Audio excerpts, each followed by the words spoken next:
Hello, everyone, fans and family of the world of paleoanthropology. Today, I am so excited to be back with my co-host George Nash for an episode of the Paleo Post Podcast. Fresh off of the ABAs, there's so much news and exciting things to share. But today, we're having a great and amazing episode. We are on episode 6. We're almost through season 2. Can you believe it, George? Yes, I can believe it because we put a lot of work into it, Seth. But it's been a fantastic sort of few months really working with you. It really has. I've loved every moment of it. I was thinking last night of how much time we've actually spent over these last few months making these, and it's been such a blast. And you know, I am so looking forward to what the future of the podcast brings. And as an example of that, we actually are doing something a little different today. We actually have a third guest co-host who will be talking with us today. And George, I will hand it over to you to introduce her to everyone.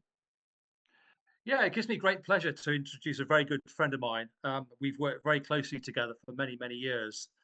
Um, I've known Sara. This is Dr. Sara Garcias from Portugal, and Sara's going to give us a little bit of a bit of an intro about who she is and where she's come from.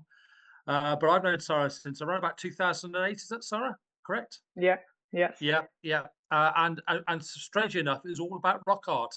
So we've been sort of dealing with rock art and the peripheries of rock art for the best part of 15, 20 years. So it's a remarkable relationship we've had, and we've done a lot of things over those years.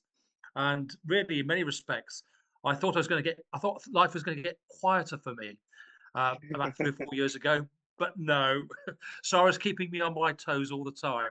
So, Sarah, welcome to the Paleo Podcast, and it's a great pleasure for Seth and I to be talking to you. Absolutely. Where did it all start? Hello, George. Hello, Seth. First of all, thank you very much for inviting me for the Paleo podcast. I've been listening some of the work that you've done before, and it's really a pleasure to be here with you guys today. Well, it started all with rock art, right? I went for my first trip outside of Portugal to learn how to do documentation in rock art in Val Camonica in the Italian Alps, and that's where I met George, that was lecturing on this course that I was doing. And then he came to Portugal. Well, we already had common friends back then, and he came to Portugal to lecture on the master program that I was doing. And since then, we've been working together, and he coordinate some of the work that I've done for my PhD. And that's how all it started with rock art and rock art sites.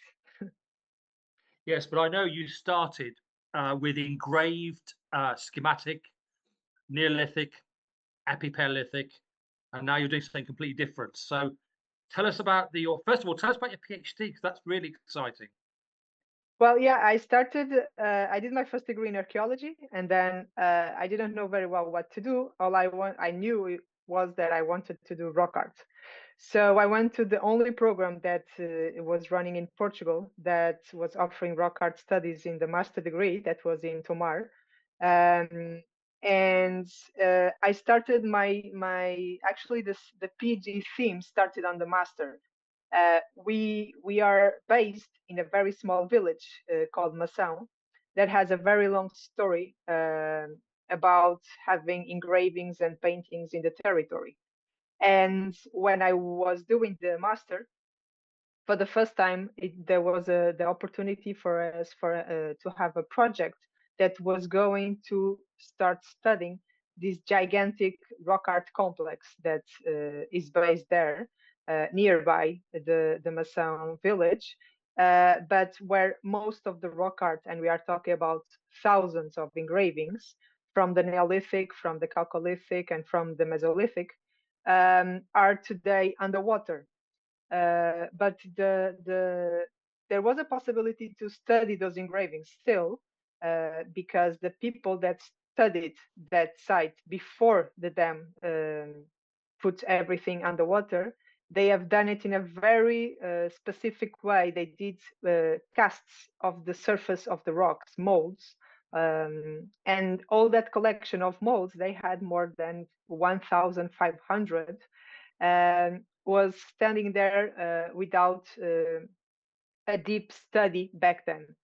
So starting from my master and going to my PhD, I had the opportunity and the financing and also the financing opportunity to study all that collection of molds of rock art, and still go back to the sites that were still outside water and do some in field work, where George actually was with me in some of the sites.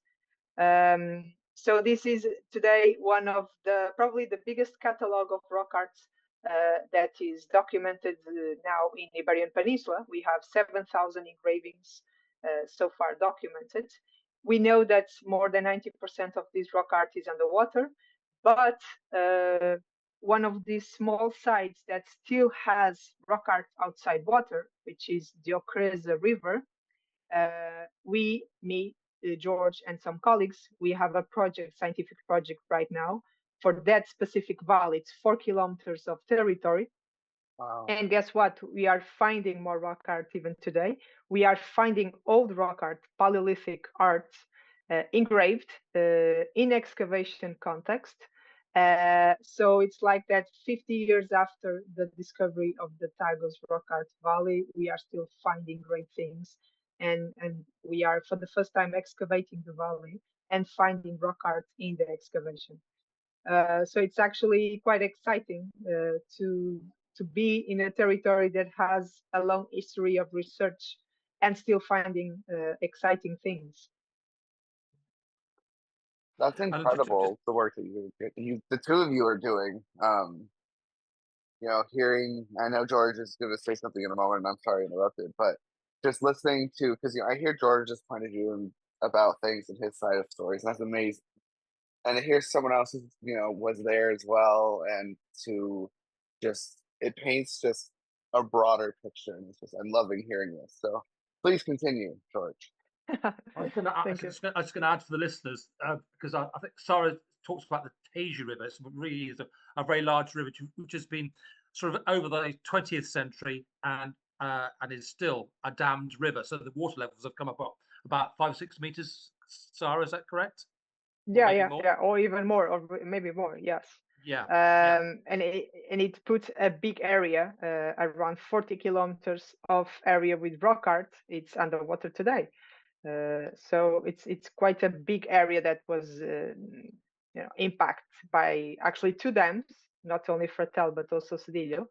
But the nearby areas that still have rock art today are showing us much more than we were thinking. And again, just to put that into context, we have in the northeast of Portugal the famous Coa Valley rock art, which has around about 1,400 different panels of Paleolithic rock art, and up to a point it was considered that was the only engraved rock art of that age that we had within Portugal. But Sara's proved otherwise, because it all started off with one small carving, wasn't it, Sara? The Creza horse. Over to you. Yeah. Well, after the 70s, when we knew already that there was this big area of rock art, we also knew that all this rock art was from the Mesolithic to more recent chronologies. Neolithic, mainly Neolithic and Chalcolithic rock art, what we call schematic rock art.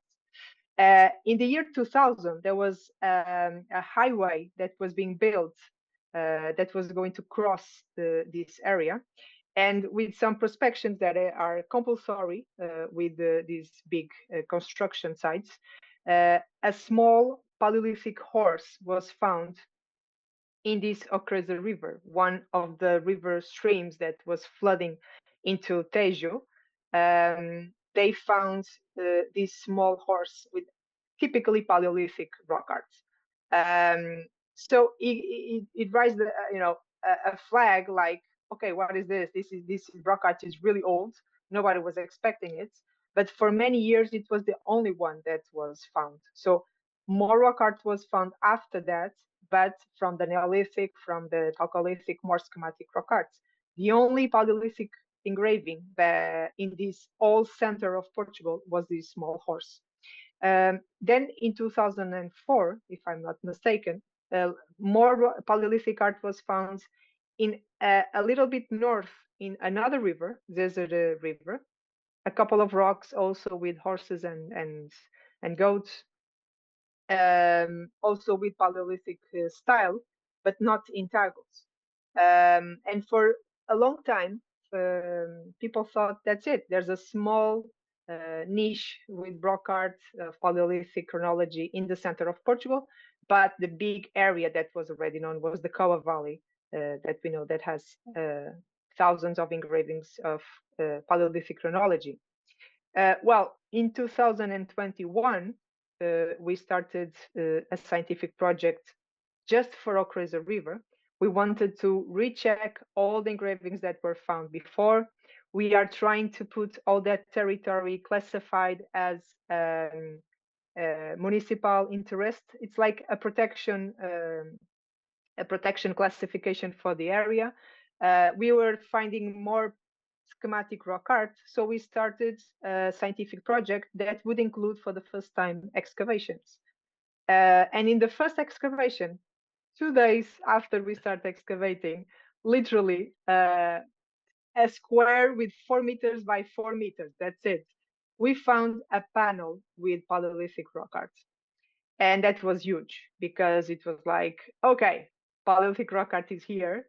It's under the sediments, and we still have a lot to do. So that was a great discovery. And last year, during the summer prospections, we found another panel with Paleolithic rock art. And a couple of weeks ago, in a new excavation, when expanding the first excavation, we found another Paleolithic engraving. So this is just to say that Ocreza Valley, as we know it, it's actually quite different. I think there's much more Paleolithic art that mostly it's under the sediments, but it's there. So it's a great news. It's a great news. I wonder how many times you and I and members of the First Art team and the students from Masao, the Geosciences Centre, have walked past over that panel over the last 15 years. It must be amazing. Thousands. Yeah, it's amazing. Yeah. We are literally were walking, crossing on the top of these panels that were under the sediments. So it's quite funny to think that the rock art has always been there. We just couldn't see it. And also the interesting thing is about the location as well, Sara, because we've got the Ocreza River, which obviously is dammed now, I think. And so in the summer, it's very, very low, but in the winter, it can be quite ferocious. The rapids going down past the rock art sites, turning a very, very sharp left, and then flowing into the Tagus River. I wonder how many more panels there are hiding underneath the sediments of the upper terraces of that river on both sides of the river. Yeah, probably much more. And it's also very interesting to think that even for Tejo, the big river where Ocreza is flowing, they were finding thousands of engravings of schematic art, but nobody was watching in front of them. People were looking down to see the engravings that were near the water. Right now, what the scientific project is telling us that probably there's a lot of Paleolithic rock art that mostly it's in vertical panels in the edges of the river. So it's probably there. People just didn't see it because they were not looking for it. So it's quite exciting to think that if we excavate in certain places, we will find more. Based on the style that you have on the new panels and the Ocreza horse, which is I can't describe it to the audience, the people listening, because it's too beautiful to talk about. But in your view, what sort of chronology are we looking at in terms of Paleolithic? Well, we are actually discussing that right now for some publications, but everything points for 20,000 years old. so what we call Solutrian style. Yeah. It has a range of 2-3,000, but let's point to around 20,000 years old. That's the chronology that we are pointing for all these panels that we are finding in the last couple of years, And which now is we're going quite old, taking into account that all the rock art that we knew in Tagus was from yeah. 8,000, 6,000. So it's completely different rock art that we are finding now. Mm. Do you think with predictive modeling that you could think about the idea that if you got it in the Equator, could you have it in other tributaries that are flowing into the main river basin within the region of where you're researching? That yeah, well, yes, that would be a very interesting thing to follow in the research, because everything is nobody has actually done anything on regarding the predictive models and for this specific chronology. So we thought there was only one rock, and now in the last couple of years we found another three. So I really think that there's much more there, and I really think that that area that was found in the 70s, 40 kilometers of rock art, most probably has a lot of Paleolithic rock art too. So I think predictive models would help a lot, at least to point us possibilities, hypotheses of prospection or excavation in the future, because I'm pretty sure that there's much more Paleolithic art in the Tagus that we know now, and that makes Tejo, this area, way more important than I thought, because all chronologies are there. And even for Okreza, we have the place that we did the excavation, which is really small. It's imagine a square with 4 meters per 4 meters. You in this place you have rock art from the Paleolithic, from the Mesolithic, Neolithic, and Chalcolithic. It's amazing. So it's I think it's an area that's going to show us that it's way more important that we are thinking now. Okay, well let's move a little bit forwards now, or back. Let's go a bit. Sorry, go backwards then forwards. Now I'm going to tell you a 30-second story. When I went to university way back in the 1980s, I went there as an Anglo-Saxon scholar, and I changed quickly to prehistory. So, what were you doing? What was going through your mind when you said, sorry, when you were studying engraved open air rock art, and then suddenly you find yourself down in a cave? What was the switch? Why? Uh, well, it has it's a long story of the team, right? And some research that was done before by other colleagues, but where one of our colleagues that has a main role in this first start project, Hipólito, is involved. So when I was working on in Tagus, at the same time, I was doing my PhD, and you know that we have a lot of colleagues here that were doing the PhD at the same time. One of them, it's Hugo Gomes, that is part of the first start team, and he was focusing on his PhD on analysis of prehistoric pigments. I wasn't part of that. I was doing my research on Tagus. He was doing a lot of research in prehistoric pigments, but he was working in rock art. So I was following up. I was following a lot his work, and sometimes I was going with him to the field because he was working a lot with schematic paintings in Spain nearby.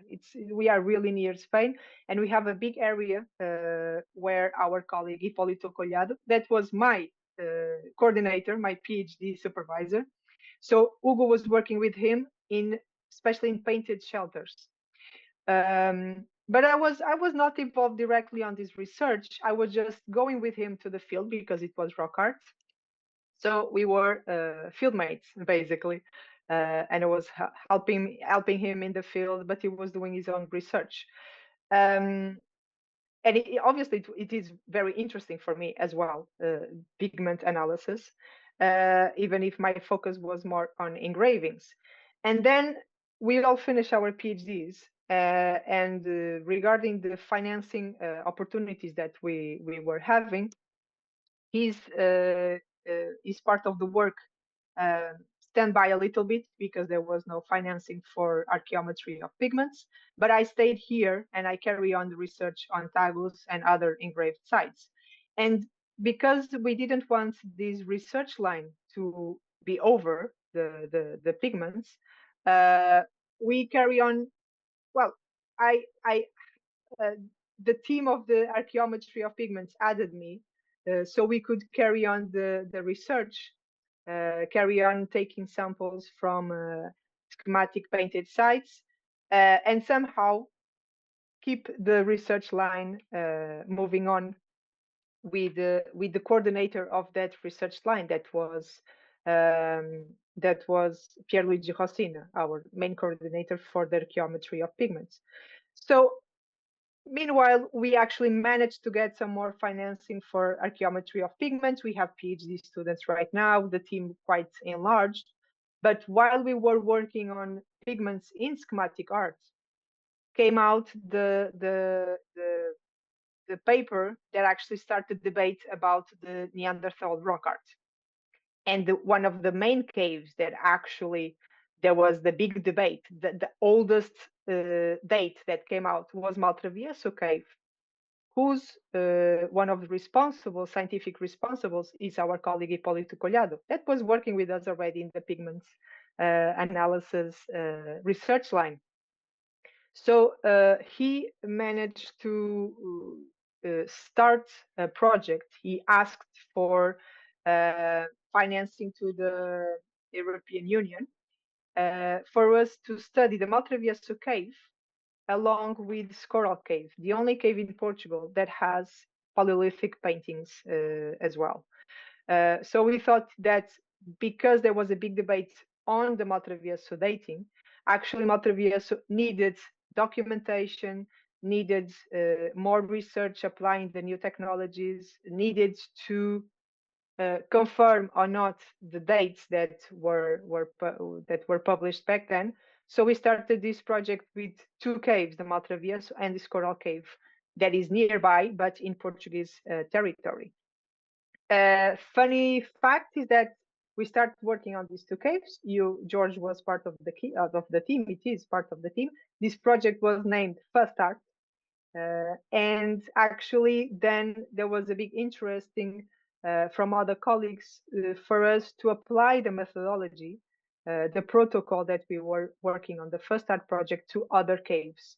So we actually working with other colleagues from the north of Spain and the south of Spain, we managed to enlarge the number of caves that we were searching, applying this new protocol for the analysis and dating pigments of rock arts. And First Art project just expanded. So it started with two caves, and now we have, I think, more than 30 caves that we had the chance to work on. So there it is. And what is the relationship? What is the relationship between our team, the First Art team, and DNA and our colleagues from Germany? Well, one of the questions of the First Art team since the beginning of the project was if it would be possible to find ancient DNA in the pigments, just taking into account that most probably pigments were being added to the panels with manipulation of your hands or spitting or touching, some sort of manipulation with DNA, and you're touching on the walls. There was this question that would it be possible that we still can find ancient DNA in pigments?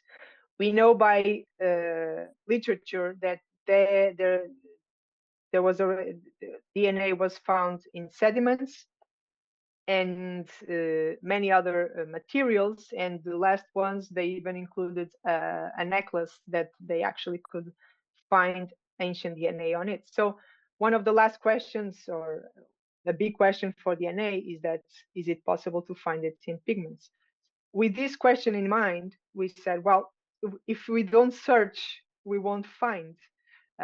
So we decided to include on the first start research the quest for ancient DNA. We have now, well, a lot of samples on the lab to see if we actually, is it possible or not. We still don't know because it's a brand new thing. And we managed to do it as much as possible. And well, it takes a lot of requirements of conservation, if it's possible or not. How is the conservation of the cave?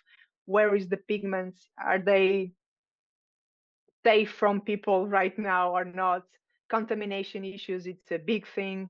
So there's a lot of restrictions regarding sampling for ancient DNA, but we have the team from Maxplant included on the first art project, and this is one of the big quests right now.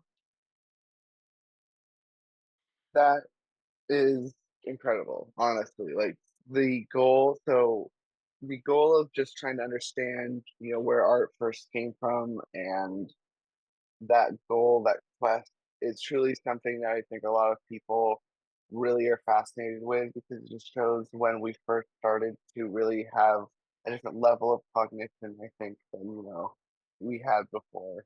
And speaking of, the first forms of art and thinking of when this first came about, I know, because George and I have talked about it before, and I know my viewers and listeners would be extremely interested to hear more about it. Your point of view is, of course, Rising Star and the work that you guys have done and are continuing to do in there.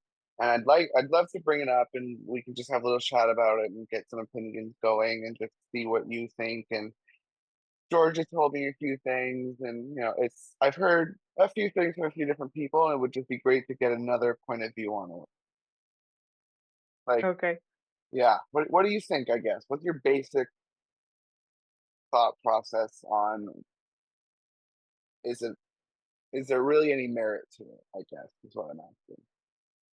If it's really Any merit to any, if there's any legitimacy to what they're trying to say about the rock art or the engravings of Rising Star.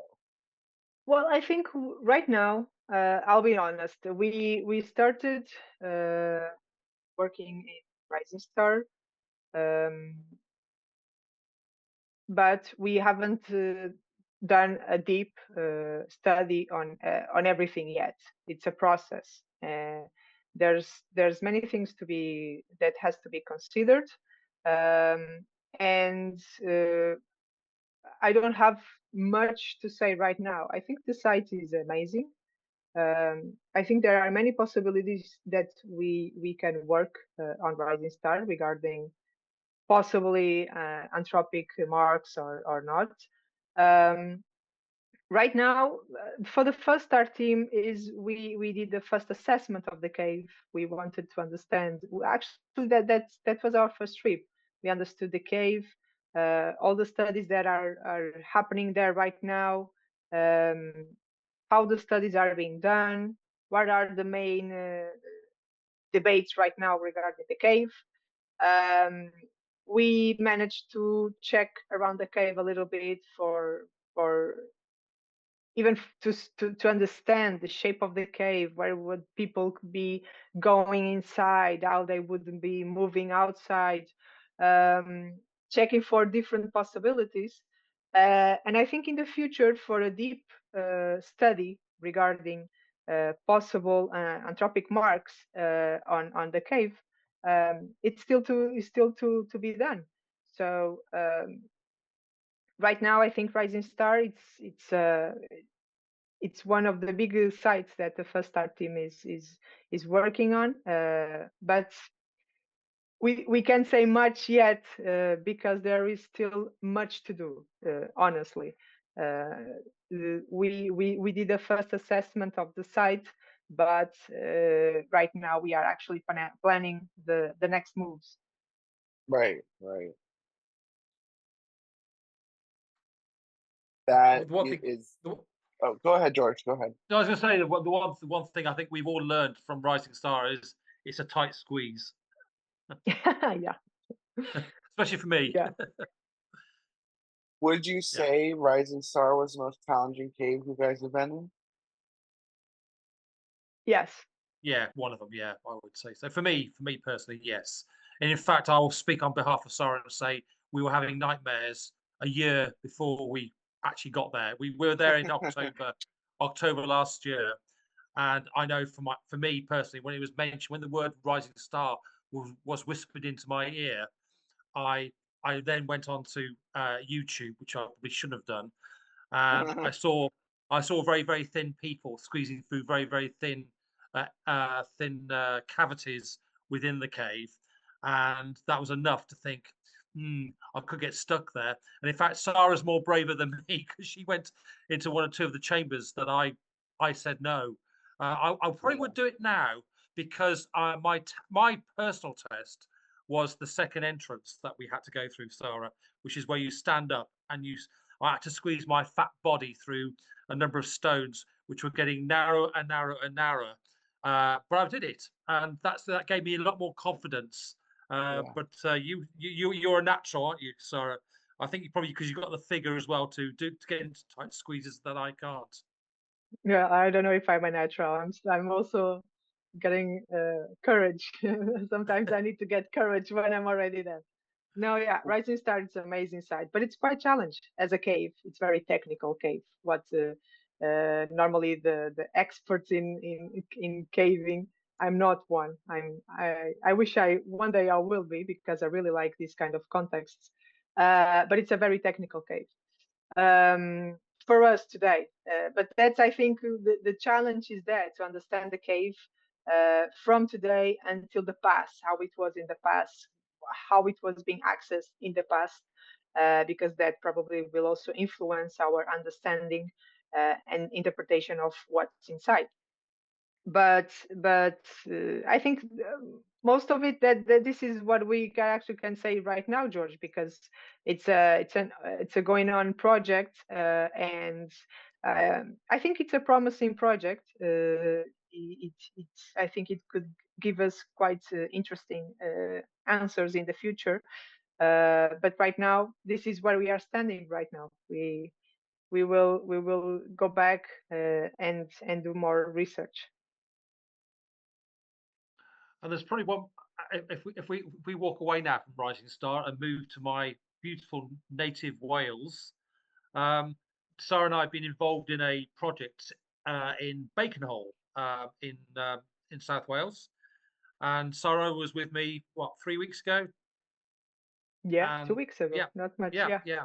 And what was just tell the audience what were you doing there? Well, we were in our second campaign in Bacon Hole. Our first campaign last year was to sample calcite from the top of pigments, a figure that was found in Bacon Hole. Very interesting figure because it was already it had been found by Henri Brel in the early 20th century. So refind it for the team was very exciting.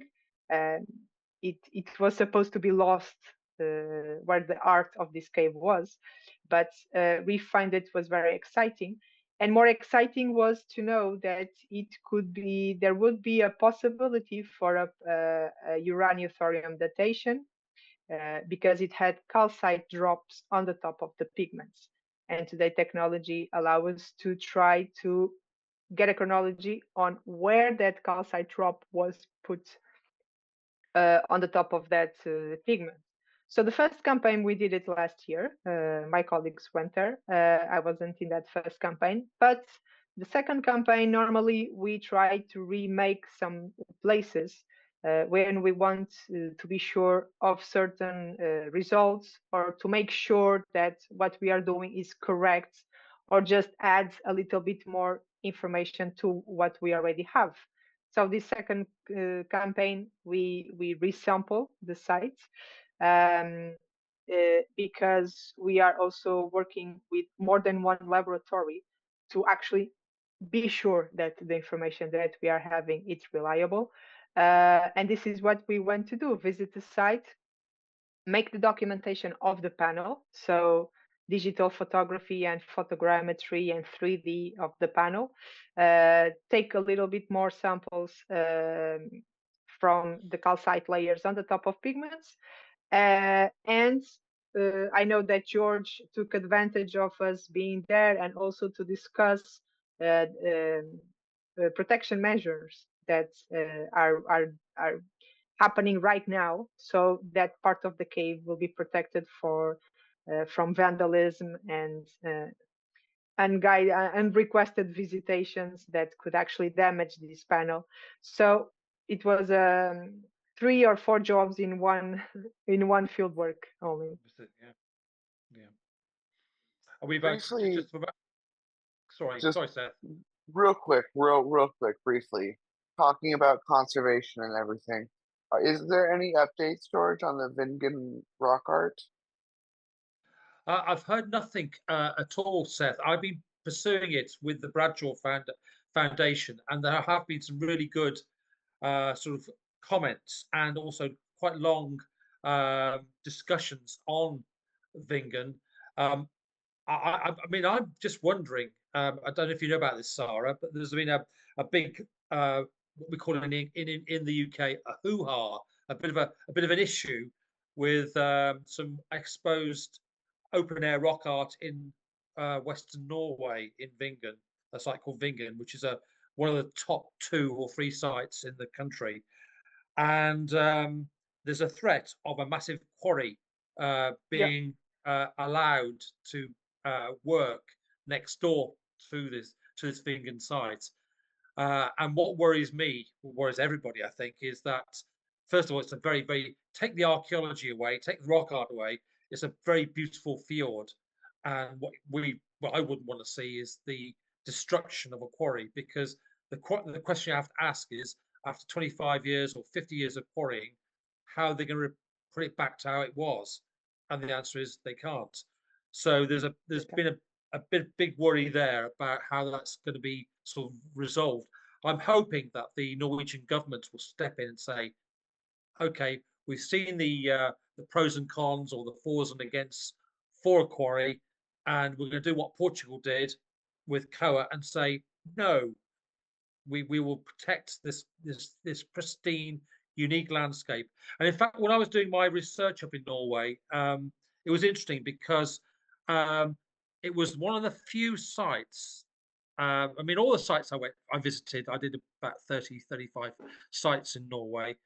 Vingan was one of the only sites which I could see really for many kilometers, just the sheer beauty. Take the rock art away, the sheer beauty of the fjord landscape.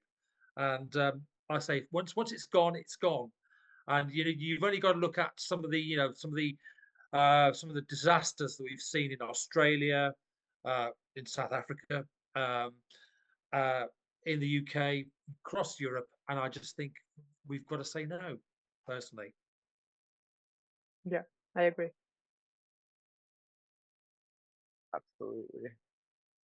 So continuing on, what is the future? And so obviously, you're working on Rising Star. The First Art team is working on Rising Star. But what is the future of the First Art team, do you guys think? What is your projected? I mean, we all know that we talked about the goal, discovering obviously where art came from. But where's your next lead, I guess? Well, I think we are just in the beginning. There is literally, seriously, I think we are in the beginning. We are now, I think, providing the right questions for the first art of Europe, and trying to find it.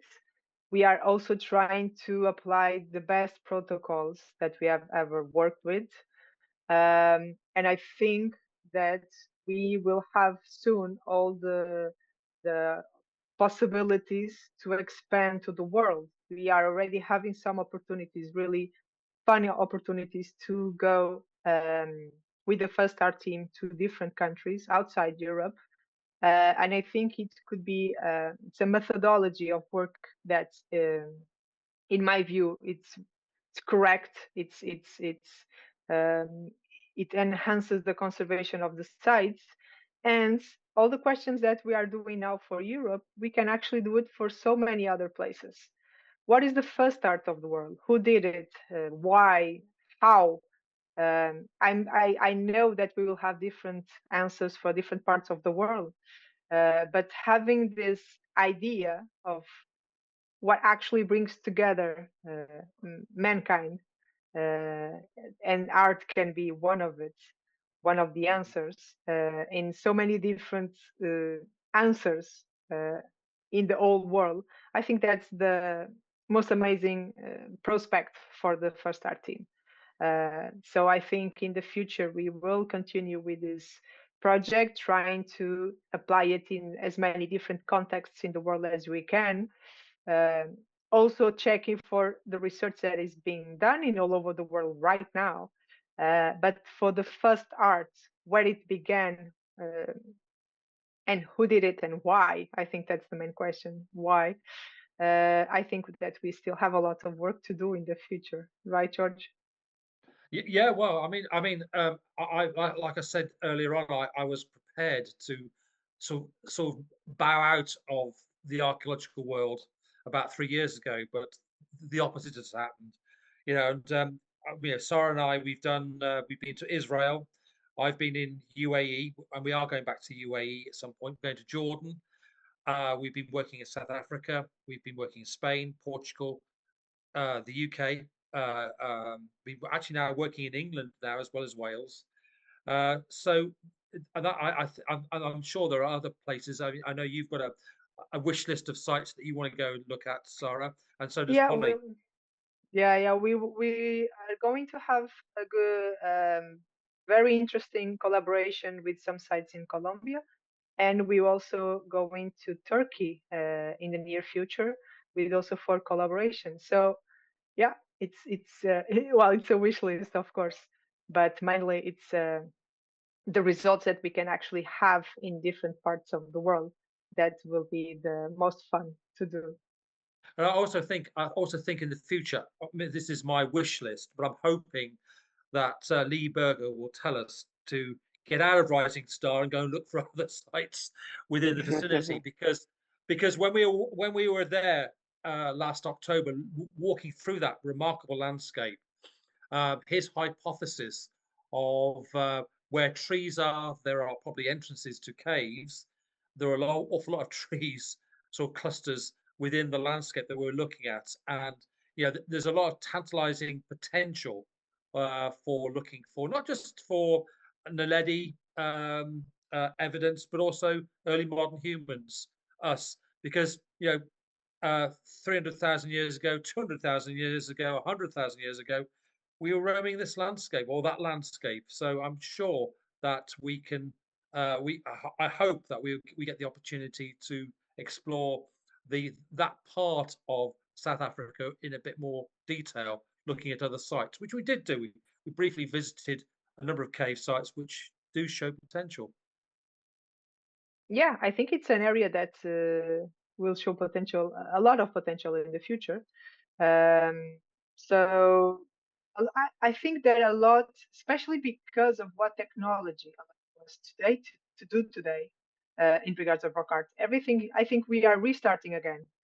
Uh, more than 100 years of rock art studies all over the world, and now I see the potential that technology can actually give us to do much more. So in many respects, I think that we are in the start of so many things again, because we have tools in our hands that we didn't have 10, 15 years ago. So everything is still open. I'd also add as well, 10 to 15 years ago, there were archaeologists who were playing with the tools.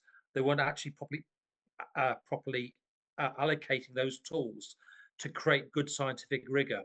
And now we and other teams around the world are doing that. There are, when you see Sara and Polly and Ugo and Virginia working together as a team, it's almost like a factory there, that everybody knows their role within the team in that cave. Same along with the Max Planck team as well.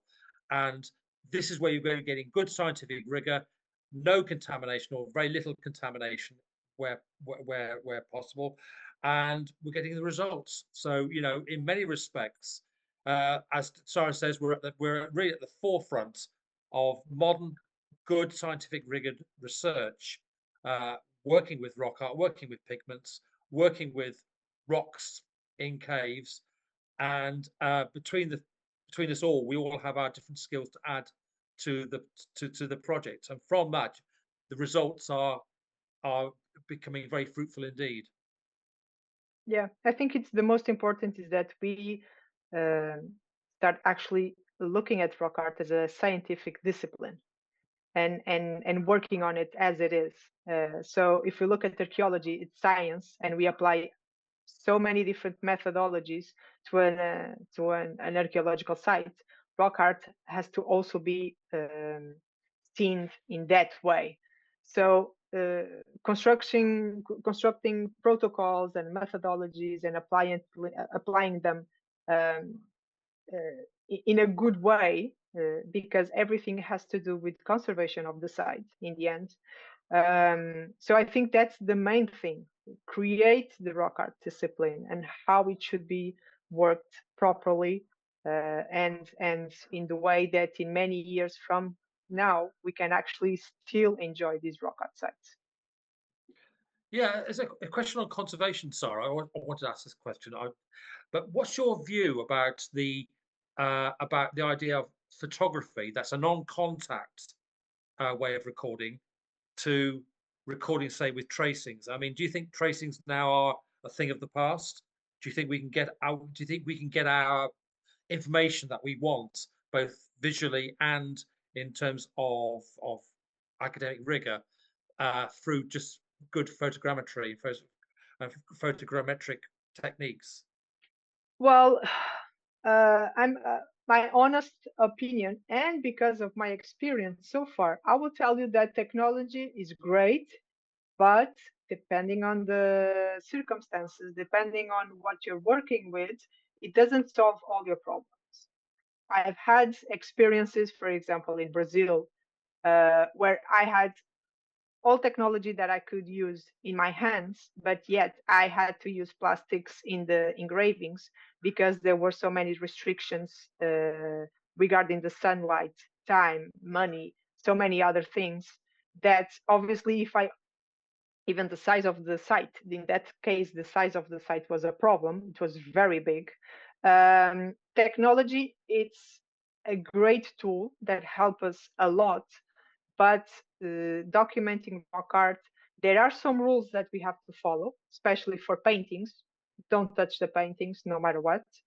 But for engravings, I would say that we can first evaluate the site, our possibilities, our restrictions, the technology that we have available, the materials that we have available. It would depend on how to do a proper work. Each site is one site. We can't use one documentation methodology exactly the same to all rock art sites.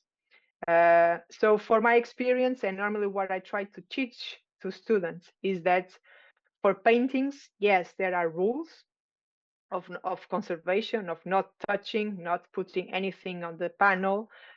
Try to do as much as possible with non-contact documentation, which is totally possible these days because we have this stretch, for example. For engravings, it would depend on the site and well, what we have available to work in that specific site. So what's important is to know as much methodology as we can, and to also know how to evaluate the site for a proper documentation. But just to say that, no, I can't say that 3D or technology will solve everything. That's because it doesn't. It depends a lot. Fantastic. Seth, over to you, Yes. sir. All right. Well,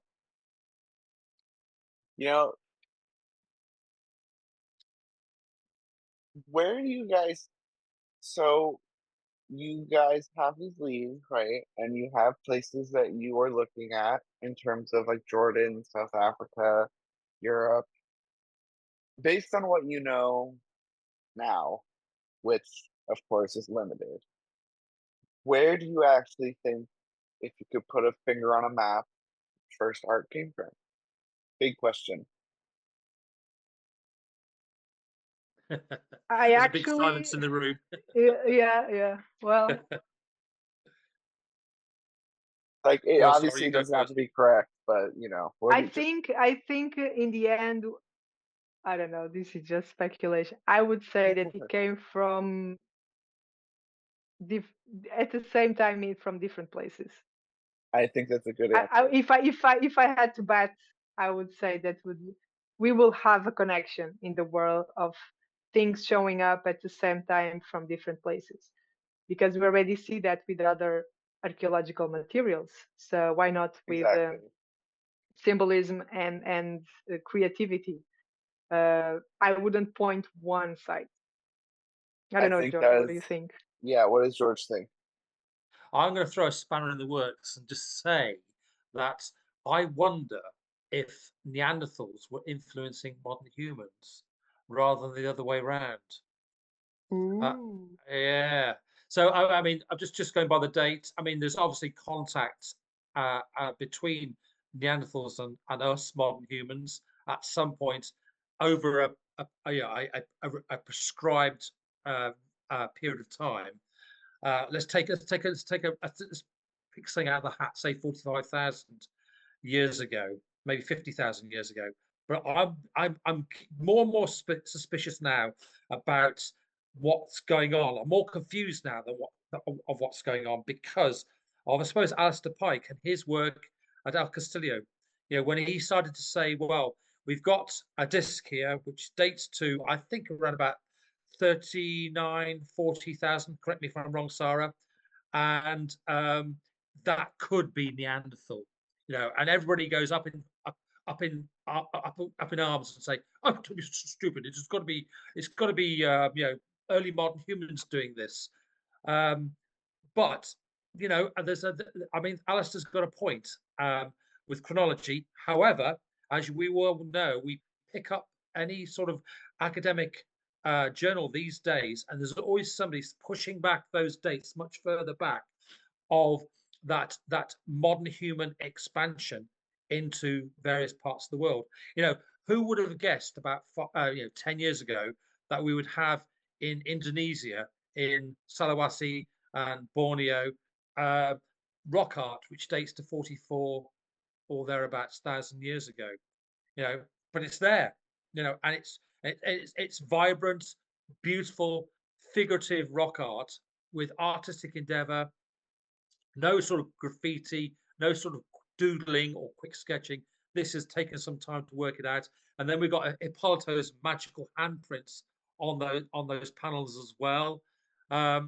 So as Sara's always said, we're right at the forefront, the beginning of really good research around the world. And I suppose the secret is really we've just got to keep in contact with everybody who's involved in this research and make sure that everything is being backed up and also distributed around the various groups working in this fascinating field. Yeah. But I still think maybe Neanderthals teaching us how to do art.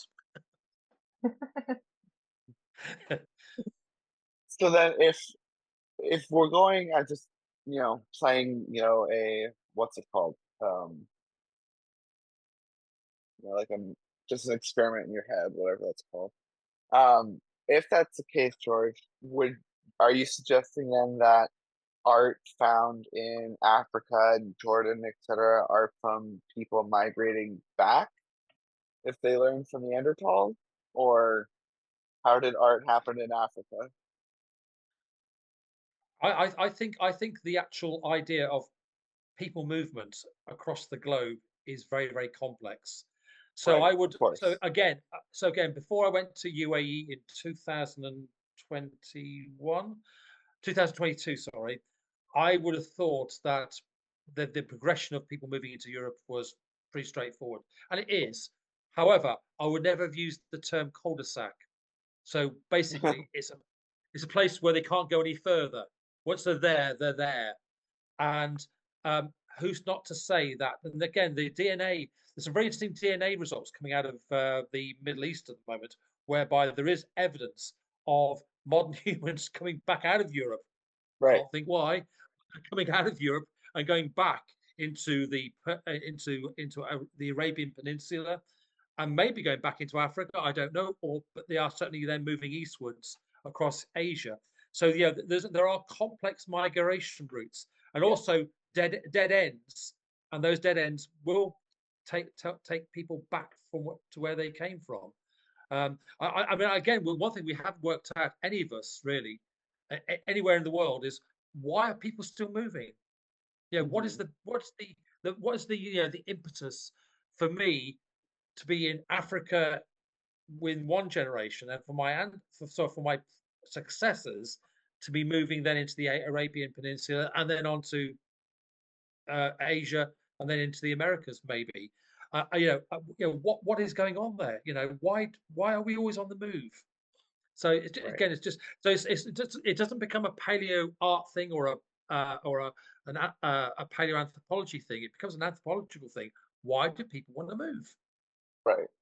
And I think it's important to point out that there was a paper, I think it was maybe 2 years ago, or a few papers that suggest that in very small amounts, they have actually found Neanderthal DNA in some African population, which is a clear indicator that modern humans did come back from Europe into Africa.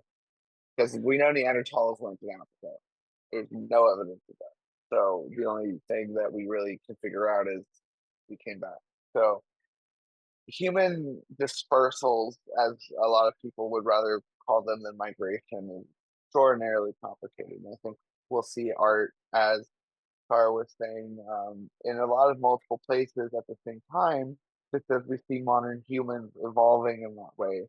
At first, it was the multi-regional theory. We had out of Africa, we had those combating each other, but now we're kind of seeing a multi-regional within Africa, where we see modern humans evolving at different times and different features, but around the same, everything. And then they coalesce, and then we see modern humans. And so to think that art probably did the same thing, to think culture probably did the same thing in general, is probably a good guess, I'd say, in my opinion. I also think the idea as well with we talk about this idea about contact with Neanderthals, modern humans with Neanderthals with modern humans. How intense was that contact? Right. Because it probably wasn't just a shaking of hands and understanding territories. It's something far more integrated than we care to think. The proof of the pudding is the DNA within our own bodies. Prove that. Exactly. So, but I think this has been a wonderful episode. And if there's any topics anyone would like to add, we can continue. Otherwise, maybe we'll consider wrapping this episode up. What do you guys think? Any topics we want to continue discussing? Well, what I would like to do is invite Sara back and maybe Hippolyto back at some point in the near future and focus on a particular project. The one thing we haven't talked about, Sara, is the work that you and the First Art team have been involved in northern Spain, in Asturias, and also the work you did down in Malaga, which is absolutely fascinating.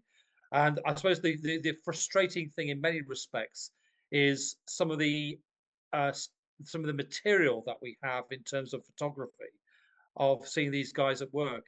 So I would like to do that at some point in the future. That's a program in itself in many respects.